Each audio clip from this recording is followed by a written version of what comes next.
So today I'll be trying out a new drugstore foundation from NYX. This is the Born to Glow foundation. This is being sold as a medium cover foundation with a radiant finish. And on NYX Cosmetics website, it says available in an inclusive range of 45 truly flattering shades. Our covetable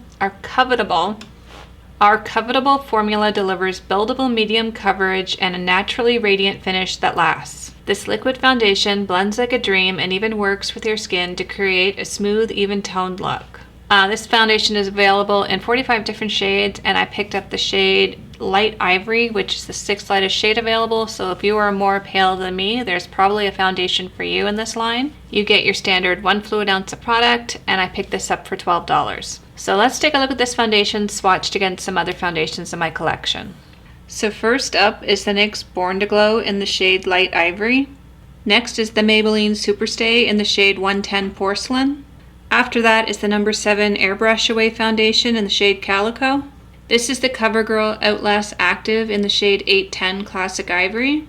And last is the L'Oreal Infallible Pro Glow in the shade 202 Classic Ivory. So if you're enjoying this video while watching it, please give it a thumbs up. If you want to know more about the NYX Born to Glow foundation and how it wears throughout the day, don't go anywhere, just keep watching. I've been trying to film this video for 5 days. One of my little cats, who sometimes makes random appearances in my videos, decided to, she sleeps beside me at night, and she stretched her paw and accidentally nicked me in my forehead. That is the leftover casualty of that incident. So this is the packaging. It's your basic drugstore squeezy tube bottle. Face is already washed and moisturized, and as always, all the products I used will be listed down below. Ingredients wise, everything looks okay. It's very much a silicone based foundation. There's a small amount of denatured alcohol, but it's very low on the ingredients list, so I'm not too terribly concerned about that. So halfway through the ingredients list, jojoba seed oil is listed, so I have a feeling this one isn't going to completely 100% dry down, so I'll most likely have to set my cheeks with powder in order to blend my blush and bronzer out. So it kind of smells like the Wet n Wild Photo Focus foundation. It has a bit of that paint type of smell to it. I ordered this online, so it was a bit of a guessing game when it came to the shade match. I chose the shade Light Ivory, which, it's funny, looking at the bottle, when it first arrived, I thought it might be too dark, but now that I see it up close, yeah, this, I might have gone a little too light. It's nothing that a little bit of bronzer can't fix, hopefully. I'll start on this side with the sponge. Oh man, yeah, I'm looking a little ghostly. It's a bit of a toss-up for me because on one hand my face is darker than my neck, and I tend to try to match my foundation to my neck as much as possible. So up close, this looks to be medium light coverage with the sponge. I still see like a little bit of hyperpigmentation on both my forehead and my cheeks, but up close, the finish looks very lightweight and skin-like. The only area that's looking a tad bit off is like the end of my nose, but that really has nothing to do with the foundation. I'm getting over a bit of a cold, so the tip of my nose is looking a little scaly, and unfortunately the foundation is clinging to it a little bit weird. I know the bottle says this is a naturally radiant finish, but I don't know, up close it looks very matte-like. Like even in the viewfinder, I don't see much of a sheen to it, which is fine. I don't really take an issue with that. It's just I maybe was expecting this to be a little bit more glowy. So let's try the brush on the other side. I definitely didn't need as much product on this side. The sponge did soak up quite a bit of the product on the right side of my face. So the side with the brush looks exactly the same as the side with the sponge, which is a little surprising. Normally I find that I get better coverage with a brush, but I find that sometimes brushes can leave me looking a little streaky, and I usually have to go back in with the sponge just to smooth things out a bit. Everything looks really nice. It looks very natural and skin-like. I'm noticing it's starting to oxidize a little bit, which is making me a little less nervous about the color. I probably should have bought the next shade up. It's a catch-22 for me. If I buy the next shade up, I get the foundation line around my neck. If I want to match to my neck, then I look like a ghost. but everything else looks nice. It's not creasing or settling into lines. So I'm gonna go warm up my face a bit. I'm gonna put the rest of my makeup on and I will see you in a bit. So foundation is still looking a-okay. Everything looks perfect. The finish is so smooth. I wasn't expecting that. There's absolutely no creasing around my mouth or around my eyes. There's no skin dehydration happening, which is always a big concern for me because of my dry skin. No dry patches from what I see being accentuated. Everything looks perfect. It has deepened. It's still a little light for me. I did put a bit of bronzer on my face, but I do notice the color has deepened a little bit around my neck. So for my eyes, I'm using the ColourPop Whatever palette.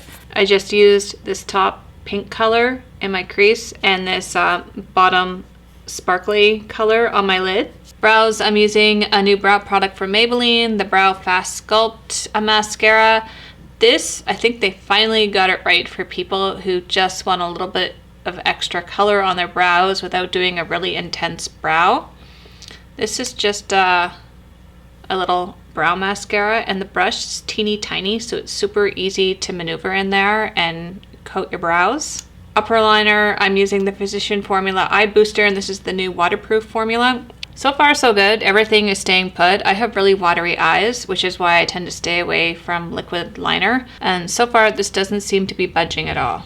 So for mascara, I'm wearing the CoverGirl Exhibitionist Waterproof Formula. It's okay, it's just the brush is super huge. It's ginormous. It's not my favorite brush in the world, but it does a good job at lengthening lashes. For blush and bronzer, I'm using the Physician Formula Butter Blush and Butter Bronzer. For lips, I'm also filming a wear test today for the Maybelline Superstay Ink Crayon, and I am wearing shade 80 Run the World. And if you'd like to watch that video, I'll include a link up there and in the description box below. For concealer, I'm also filming a review today for the NYX Born to Glow Concealer, and I should have this review up before I have the foundation review, so I'll include a link to this review in the description box below also. So the time is 10:12. So I will check in with you later on this afternoon and let you know how this is holding up. The time is 5:18. So we're about 7 hours in and everything is still looking really nice. There's a little bit of product worn away on my forehead and my nose is a little bit shinier than I would like it. I don't know what's with the shiny nose these days. One thing that I really like about this is it seems to be holding up to sweat, strangely enough. I'm dealing with two issues right now. One, my building can't seem to get the temperature. I have no control of my heating thermostat in my building. It's an issue. Anyway, and it just seems to be whenever it snows outside, my apartment gets super hot.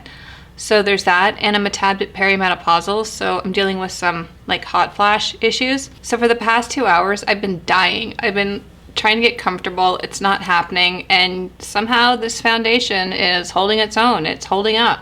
I mean, it's worn away a little bit on my nose, but for the most part, blush, bronzer, eye makeup, everything is still intact. Despite the crazy temperature in my apartment and the hot flashes from hell, everything seems to be holding its own. So 7 hours in, I'm pretty happy. It's still holding up. So I will see you later tonight. So the time is 8:55. So at the last check-in, everything still looked perfect. Around the 8-hour mark though, I noticed that my forehead, like basically my T-zone area, started to fall apart. It's not caking or anything, it's just there's just no product left or very little product left. Yeah, see, forehead is a little bit shiny. So, well, actually it's very shiny, but that could just be my lights. I promise you, when I look in the mirror here, my face does not look this shiny. I think it's just the studio lights reflecting off my forehead. But there's nothing settling into lines up there or any caking happening. This area is pretty much completely worn away. Same thing with my nose. So even though this one isn't incredibly long lasting, I'm going to keep using this one. I like how this one wore. It's a very, very comfortable foundation. With some foundations, I can just feel the layer of makeup on my skin and I can't wait to wash my face at the end of the night and remove it. But this one is extremely comfortable to wear, and as someone who deals with crazy dry skin issues, I love that. So this is one I am going to keep using. I'll probably play around with it a little bit more to see if I can extend the longevity of it. But if you have any other questions about this foundation, leave them in the comment section below. If you enjoy foundation reviews and you'd like to see more of them, give this video a thumbs up. Thank you so much for watching, and I will see you next time. Bye!